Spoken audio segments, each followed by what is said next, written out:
You can work hard to gain skill, knowledge, and abilities, or you can simply buy them if you have enough money. The Commonwealth-class was the first warship to be produced domestically by the Lyran Commonwealth, although production was not as entirely indigenous as the term might imply. The vessel resulted from the widespread interest in warship construction that emerged among the great houses during the 200s-300s. Unlike the Federated Sons, which committed fully, or the Draconis Combine and Caperan Confederation, which developed capabilities gradually, the Lyran Commonwealth essentially purchased its entry into naval construction. Shortly after initiating design and construction efforts in 2371, the Lyran Commonwealth attracted the attention of Tron Heavy Industries. Tron was already an established warship manufacturer with a Dart-class light cruiser in production and the Aegis-class heavy cruiser scheduled to enter production in 2372. Tron possessed the necessary technical expertise, while Lyran business leaders demonstrated considerable skill in financial maneuvering.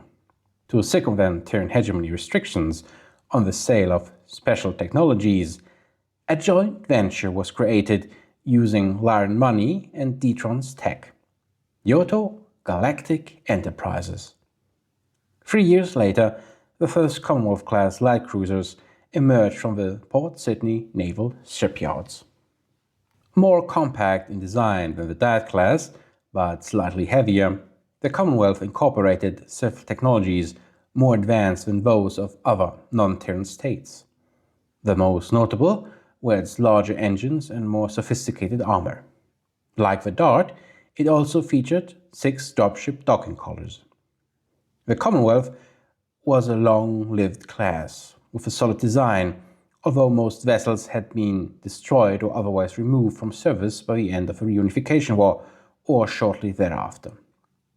Many Commonwealths were scrapped to reclaim the valuable germanium used in their jump cores, but this did not mark the end of the class. When the Star League became unstable, the Lyran Navy reactivated all mothballed vessels and refurbished its 3 surviving Commonwealths to a new standard.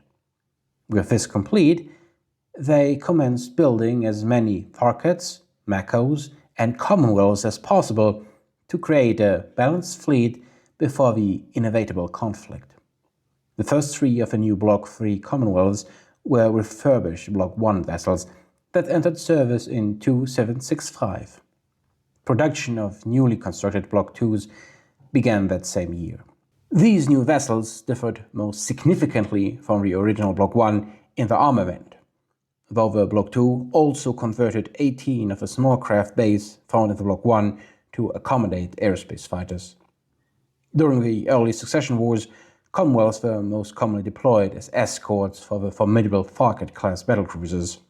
The class ultimately met its end with the destruction of the aerospace industries within the Commonwealth and the devastating naval battles between the various successor states. The Commonwealth's ranged firepower derived primarily from batteries of naval lasers, which could engage targets at long range on the broadside. Both blocks featured a solid array of capital weaponry consisting mainly of naval lasers, with banks of 4 NL-55s mounted in the nose and aft sections and another 8 on each broadside. Each of the fore and aft quarters mounted a bank of 8 light NL-35s. Substantial short-range firepower was provided by naval autocannon pairs, specifically 2 NAC-35s mounted in each broadside at the left and right aft quarters. The 2 blocks differed substantially in their remaining weapon payload. The Block 1 mounted a pair of White Shark launchers with 100 missiles in every location except the nose and aft, with a quartet of killer whale launchers and 40 missiles mounted in the nose. The Block 2 also mounted 8 machine guns in every location except the left and right broadside arcs, with each bay supplied by 4 tons of ammunition. In contrast, the Block 2 retained the 4 killer whale launchers in the nose, but replaced the paired White Shark launchers in other bays with triple Barracuda launchers. The machine guns were removed and replaced with 6 anti-missile systems in each location. Among its peers, the Commonwealth's anti-aircraft capability was very solid. Only missile-heavy platforms like the Aegis-class provided a better point defense. In addition to its systems, both versions of the ship were protected by 700 tons of improved Terra aluminum armor distributed equally across all sides. The Commonwealth's protection was on par with early Terran Hegemony vessels of its weight class, while its engines provided modest speed advantages over larger contemporary ships. The flight deck configuration of the Commonwealth was fairly standard. The Block 1 featured 22 small craft bays, essentially accommodating a wing of combat craft plus additional utility vessels such as admiral barges. The Block 2 conserved tonnage by converting 18 of these bays to aerospace fighter use. This conversion represented the main reason the Block 2 possessed a larger cargo bay than the Block 1, an unusual occurrence given the typical tendency to sacrifice cargo space for additional weaponry. The Commonwealth featured a cargo capacity exceeding 89,000 tons, which was typical for a cruiser of its size. The Commonwealth represented the very definition of an escort vessel. Its 6 docking collars always proved useful, though a cargo dropship usually proved necessary, as cruisers were notoriously limited in internal storage capacity given their task. This also explains why Lyran squadrons were often accompanied by a Star-Lord-class jumpship. When operating with smaller vessels, the Commonwealth typically served as the primary combatant. When accompanying a capital ship, it could afford to maintain distance and engage targets at range. However, without capital ship support, the Commonwealth needed to bring its NAC-35s into effective range to truly decide in engagements. Defeating a Commonwealth depended on the opponent's capabilities.